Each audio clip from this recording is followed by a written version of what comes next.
Learning a new language is a different experience for children and adults. Both have their strength. Adults have the ability to absorb words, which can help them to complete daily activities like picking up groceries, ordering at the restaurant, shopping at the supermarket. But when it comes to children, they have this superior ability to pick up the style and the language within a few months of living in a foreign country. In fact, they can completely speak like a native speaker. And adults left far behind in line. So, why is it a harder task for adults? And can we even do it?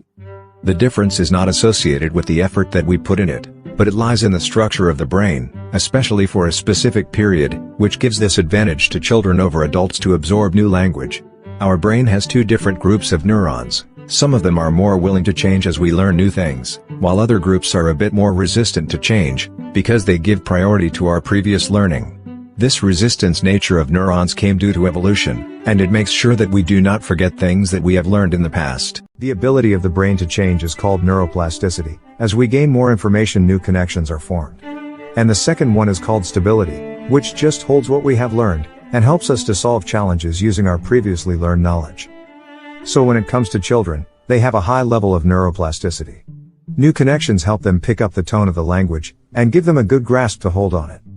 On the other hand, adults have more cognitive skills, and more stability in using word. For example, adults know way more words in a particular language than a child. But adults' cognitive skills actually hinder their path to learning a new dialect. Studies have suggested that throwing too much brain power in understanding the morphology of the language makes us worse, and it ends up ending our learning. Our ability declines to understand the grammar more effectively as we grow old, but there is no age where it gets cut off completely. But if learning a new language is tough, then how do polyglots, people who speak several languages, accomplish this challenging task?